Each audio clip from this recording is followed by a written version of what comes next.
After my grandfather's funeral, my dad inherited $400 million, and the first thing he did was look me in the eye and say, "You're useless now." Then he threw me out of the only home I'd ever known. 24 hours later, I sat in a lawyer's office and she laughed in my father's face. "Did you even read the will?" My dad went pale, because the will said everything he feared most. I'm about to share something close to my heart. But before I do, can you say hi in the comments? Or tell me where you're from? I love hearing how far my story can reach. It's always good to know I'm not alone in this. Thank you. And now, let me tell you everything. And if my story touches you, please hit that subscribe button. It means more than you know, because for so long, I felt invisible. My name is Jet Gray Pierce, and this is how the truth finally set me free. The rain hadn't let up all afternoon. It clung to the stained glass windows of All Souls Church, streaking down in crooked lines that blurred the colors until the saints and angels looked like they were weeping. I sat in the back row clutching the folded program with my grandfather Winston's face printed on it, his smile calm steady, as if he knew he would outlast all of this. The organ's low hum filled the vaulted ceiling, and in that cavernous hush I told myself to stay composed, to say goodbye with dignity. But then my father stood up. Roland Pierce, the new heir, the man who had just been handed $400 million, stepped into the pulpit with that perfect smile of his teeth glinting under the dim light. He spoke of our family's legacy and giving back to the community, but not once did my name leave his lips. Not once. My chest tightened. I remembered Winston's hand on my shoulder years ago at the Asheville Art Market, his voice telling me wealth only matters when it flows toward the vulnerable. My father's speech hollowed those words into mockery. When the service ended, the guests crowded him, artists, entrepreneurs, and local philanthropists praising the new pillar of Asheville. I tried to thank the people who had admired Winston, but they orbited Roland now, like moths circling a flame. The Pierce mansion glowed that evening, fire roaring in the hearth, guests sipping brandy, laughter bouncing against the carved walnut walls. It should have felt warm. Instead, I felt chilled. Roland stood in the center, a monarch basking in a coronation.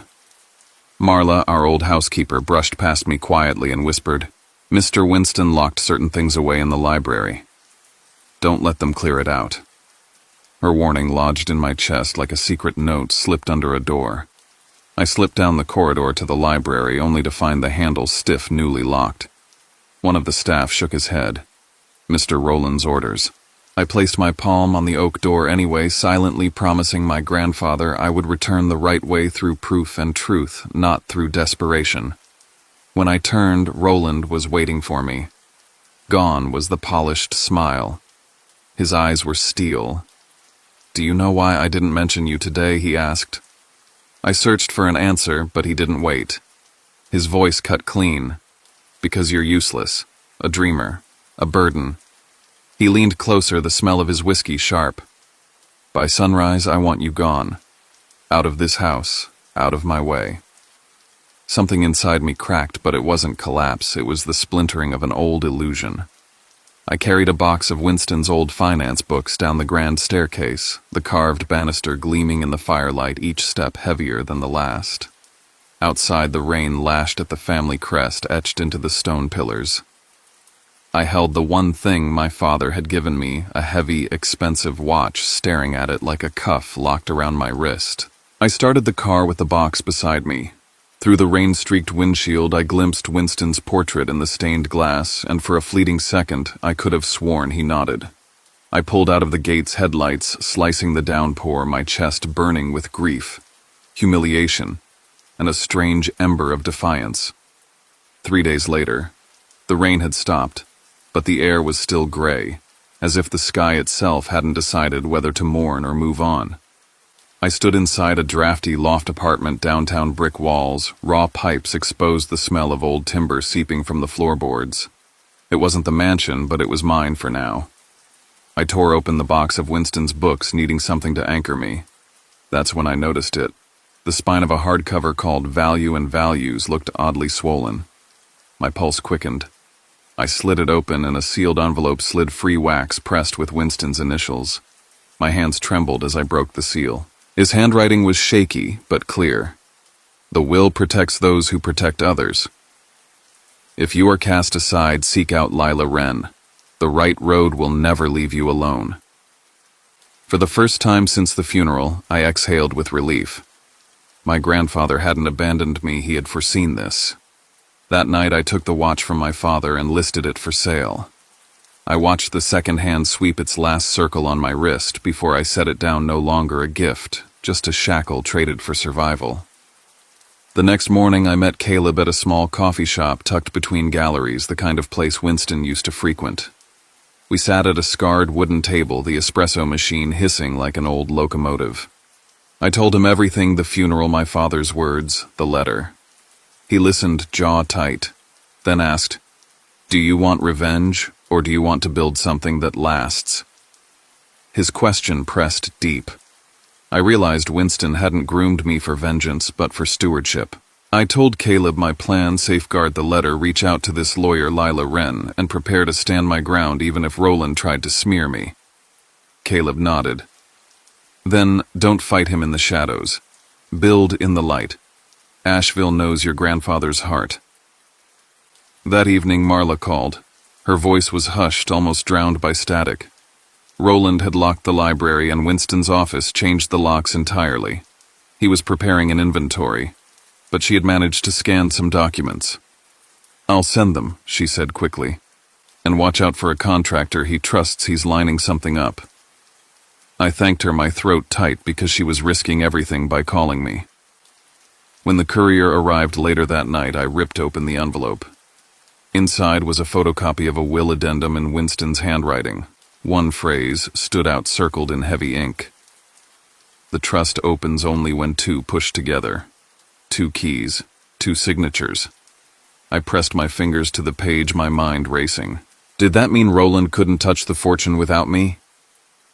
I pinned Winston's letter to the brick wall above my desk beside the new document. I sketched 3 columns in black marker: Legal Lila, Public Community, Project the Cultural Center, my mission board, my vow. I switched off the light neon from the gallery outside, painting the wall with fractured colors. Tomorrow I would call Lila. Tomorrow I would find out what Winston had really set in motion. But as I lay down on the creaking bed, one thought refused to leave me. What exactly did 2 push together mean, and why did I have the sinking feeling that one of those 2 was my father?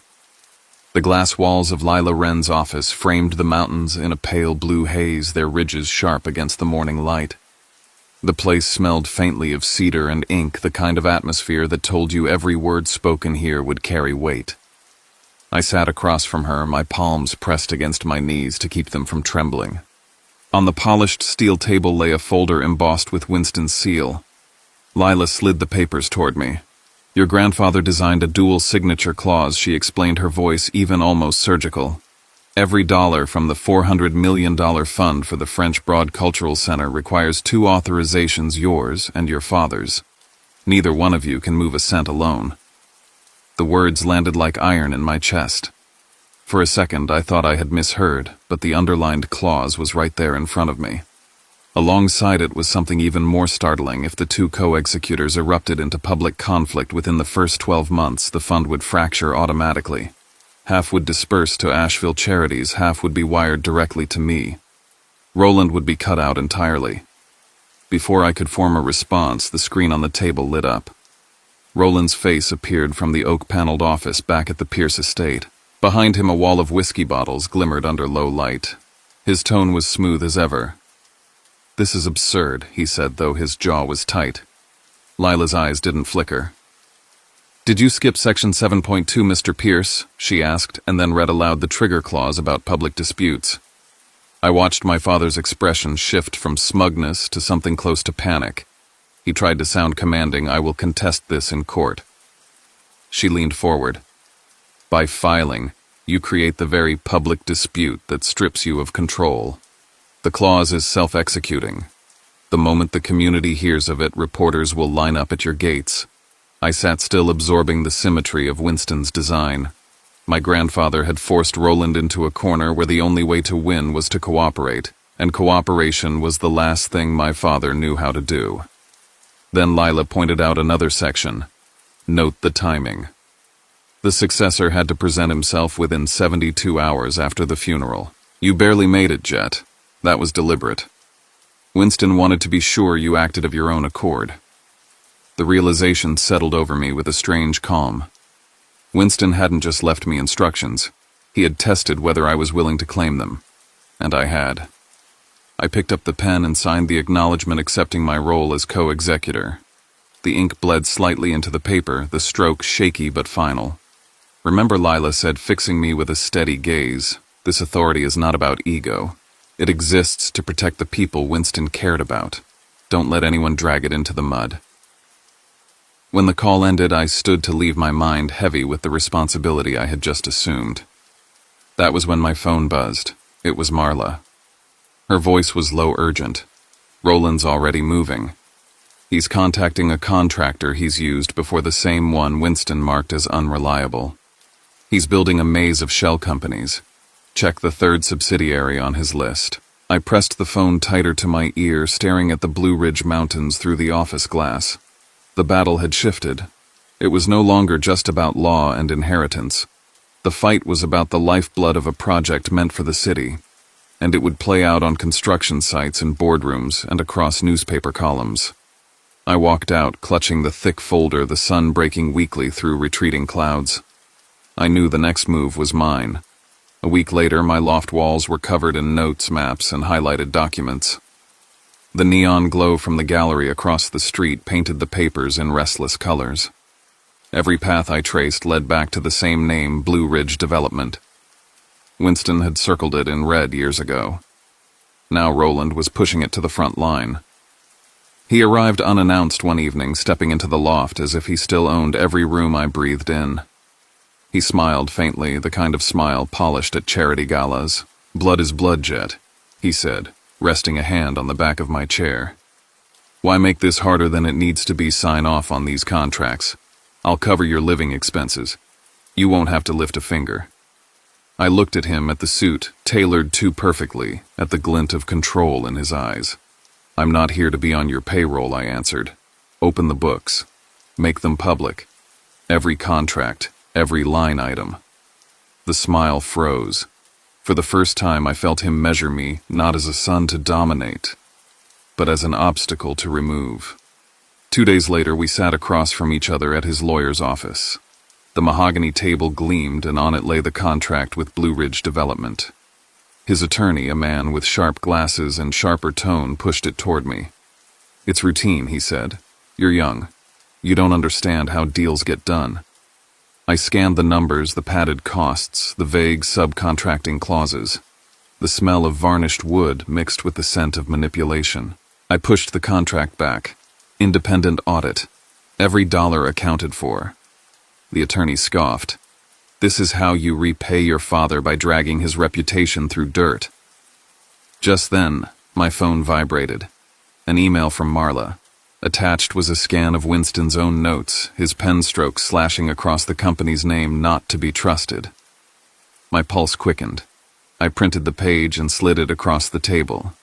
"My grandfather warned me about this exact firm," I said. "He anticipated you, Roland." For once, my father had no ready words. The room stiffened. The attorney shifted uncomfortably, sensing the ground shifting under his feet. But Roland's counterpunch came faster than I expected.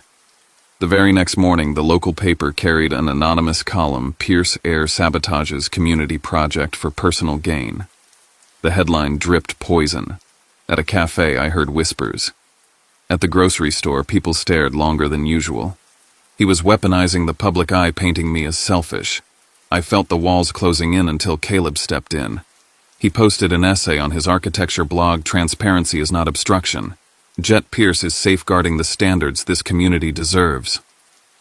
The piece struck a chord, spreading among artists and small business owners.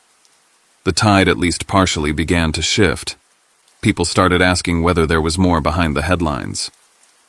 That night, I drove past the construction site by the lake. Steel frames rose like ribs against the sky cranes groaning under the weight of promise. I stood in the dirt, listening to the clang of metal and the distant rush of the river, and told myself I had to hold the line. As I turned back toward my car, the phone rang again. A voice I didn't recognize, low and deliberate, whispered, "He won't stop at contracts or headlines. He's going to use dirtier methods to bring you down. Watch yourself." The call cut off. I stood there staring at the shadows stretching across the unfinished ground. The real battle hadn't even started yet. By the time a month had passed since the funeral, I had learned to keep my phone close and my answers sharper. Roland was no longer content with quiet maneuvers. He wanted to crush me under the weight of public opinion, and the first battleground was the City Hall of Asheville.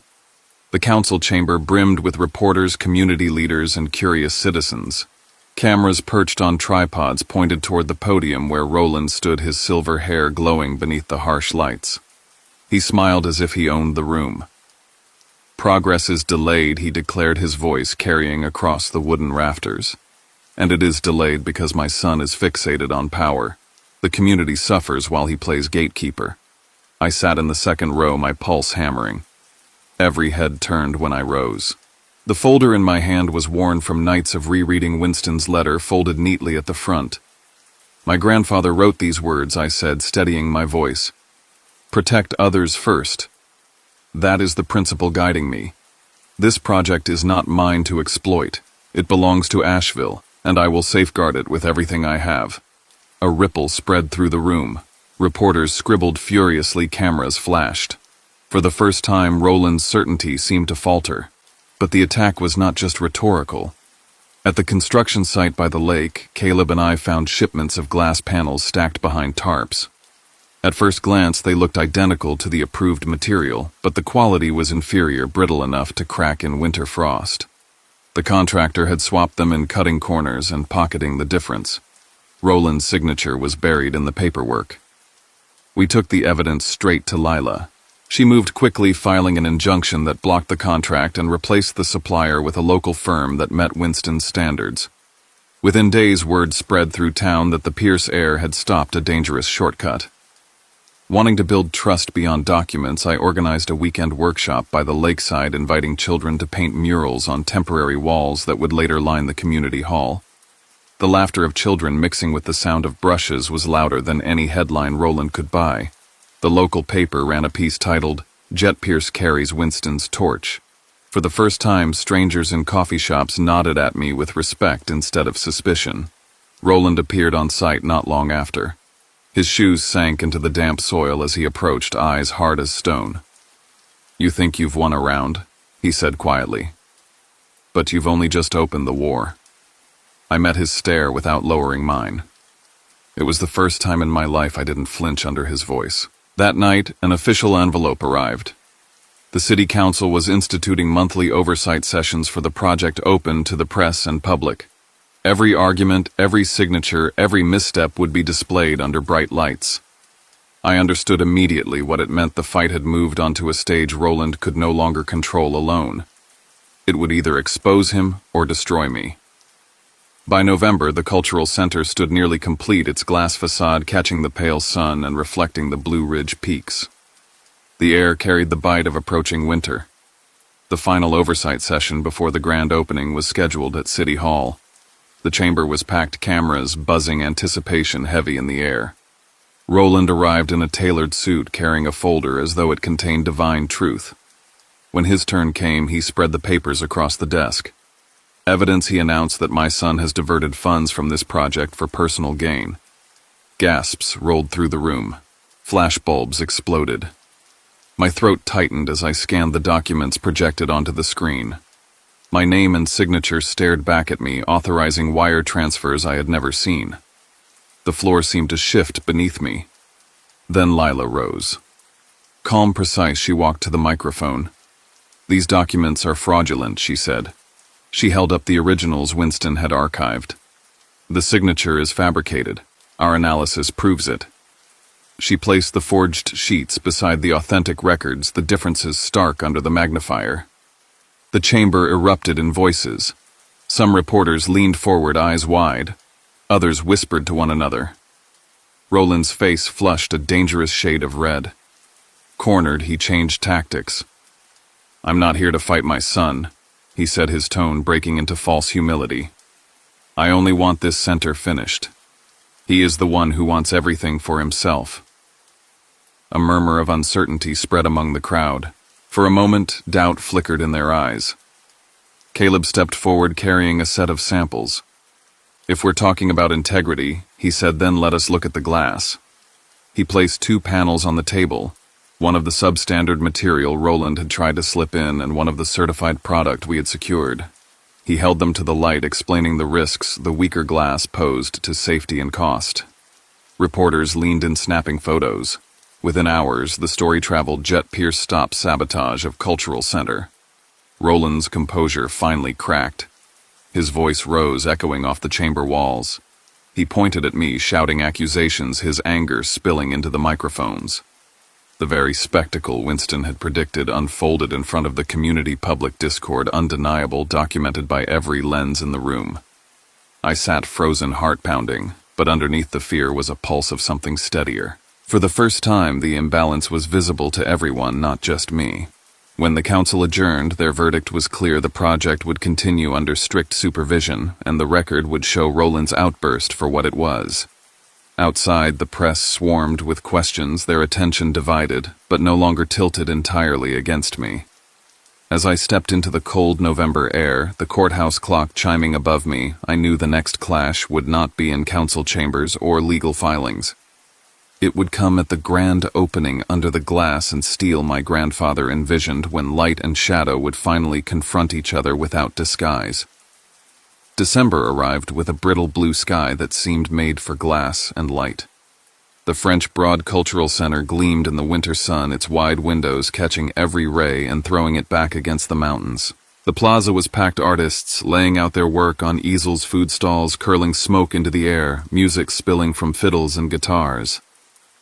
Asheville had turned out in full force.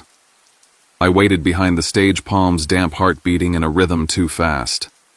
Winston's words surfaced in my mind like a hand on my shoulder. Wealth means nothing unless it lifts others.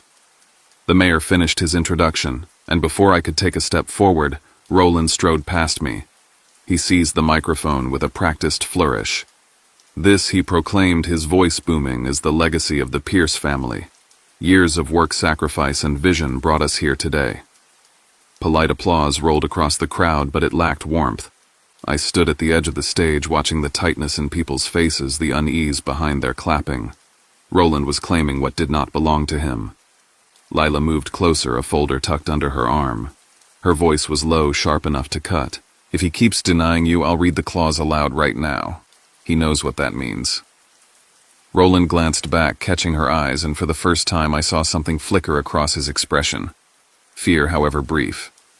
Still, he clung to the microphone. I stepped forward, not to wrestle the mic from his hand, but to speak beside him. My voice carried across the plaza. "We're not here today for a single name," I said. "We are here because of a shared vision. Winston Gray taught me that wealth only matters when it flows toward the community. That is what stands before us now, something built not for possession, but for all." The applause that followed was not polite. It was full-throated, genuine, rising from the heart of the crowd. Cameras snapped.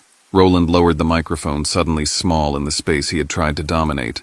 When it came time for the ribbon cutting, I held the scissors with Caleb at one side and a line of children at the other, their paint-stained hands clutching the bright red strip. Roland remained in the front row, stiff and silent, his face pale with rage. As the ribbon fell, sunlight pierced through the glass walls and spilled across the plaza. It caught in the murals the children had painted, spread across the stone like a blessing. The cheer rose, swallowing Roland's silence. I let him sit there, invisible in the front row, while I gave the spotlight back to Winston's name and to the people Winston had always believed in. That night, the papers carried a single headline: "Jet Pierce, Guardian of the Gray Legacy." The opening passed into memory, but its echoes lingered in every conversation on the streets. Days later, Caleb's first exhibition filled the center. Light pooled over canvases painted by local artists, the scent of pine from wreaths along the windows mixing with the murmur of guests. Roland was nowhere to be seen.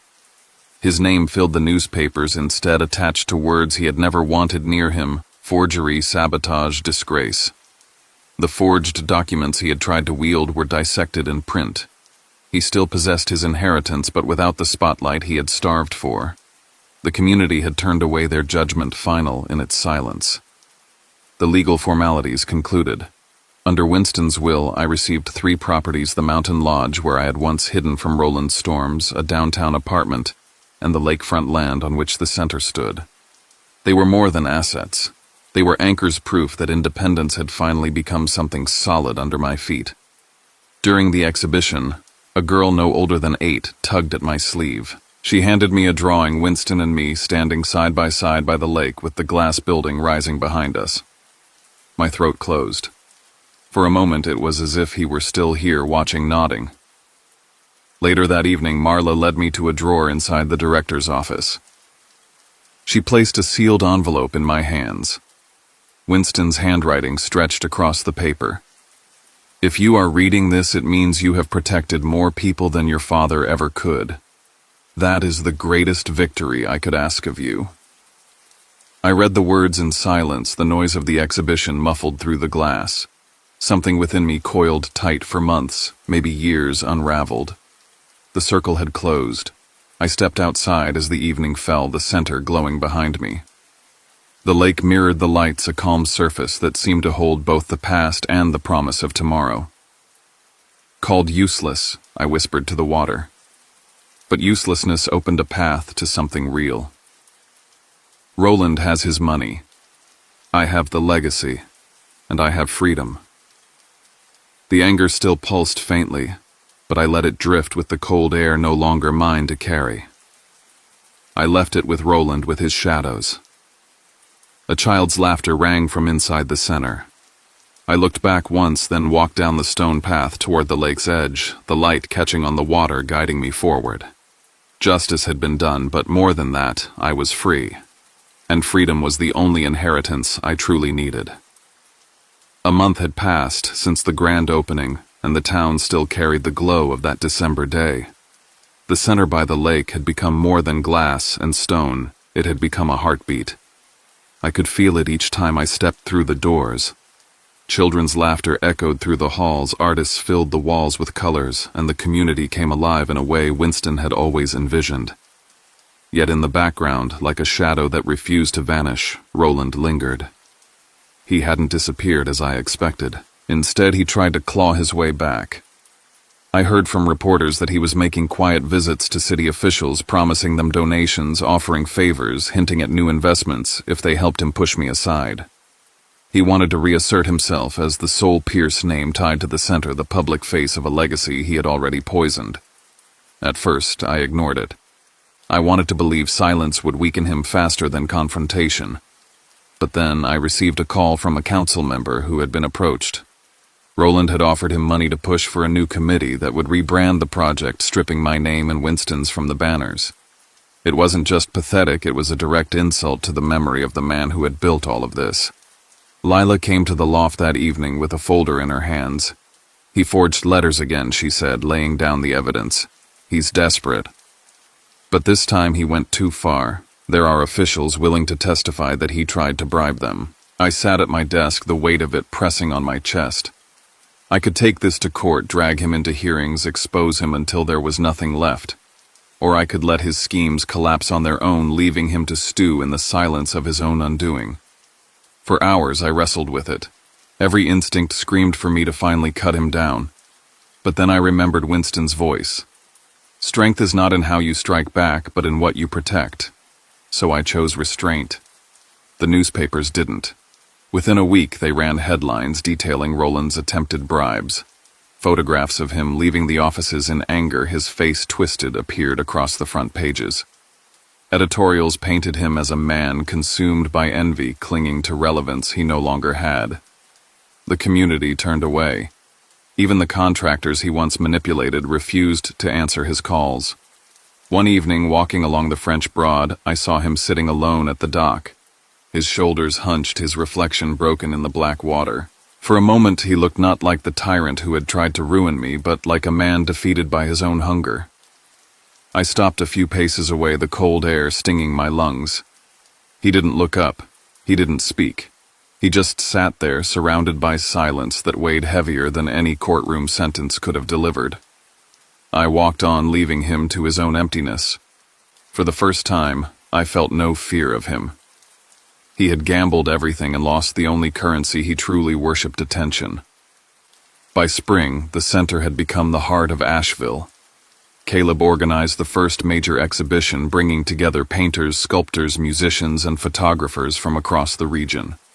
The halls glowed with light spilling from the glass panels, reflecting the mountains and the lake. The place no longer carried the tension of battles fought. It carried joy, discovery, and pride.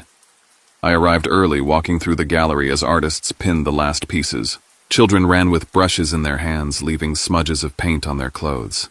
Volunteers prepared tables with food from local kitchens. There was music warming up outside. It felt alive, like the building itself breathed. At the entrance, a little girl tugged at my sleeve.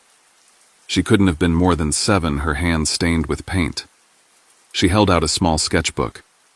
On the first page was a simple drawing, Winston and me standing side by side by the lake, sunlight spreading across the water.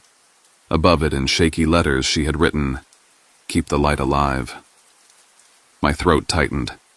I knelt, thanked her, and tucked the sketchbook close to my chest. She ran back to join her friends, leaving me with the weight of something I hadn't expected, proof that the legacy wasn't mine alone to carry anymore. It was already spreading, already alive in the next generation. Later that evening, Marla found me in the director's office. She handed me an envelope she said had been discovered in Winston's old desk, tucked behind a drawer. My hands trembled as I opened it. His handwriting sprawled across the page. "If you are reading this, then you have already done more than I ever hoped. You have protected people, not wealth. That is the victory our family needed. You will be tempted to hate your father forever. Let him carry that weight alone. You, my boy, are free." Tears blurred the ink as I folded the letter. I returned to the gallery where the crowd had gathered. Music filled the halls, laughter rang, and the windows glowed against the night. Caleb caught my eye and raised a glass. Lila smiled from across the room. The community moved as one, and for the first time I felt something I hadn't felt in years: belonging. When the night wound down, I stepped outside to the terrace. The lake stretched before me, calm under the stars, reflecting the golden lights of the center. I took out my journal and wrote the final line: "Roland still has money. But I have a community that believes in me, and that is the one fortune that can never be stolen." I closed the book, breathing in the cool spring air. Behind me, the sound of voices and music lingered, proof that Winston's vision lived on. Ahead of me, the path curved along the lake, lit by lanterns placed by volunteers.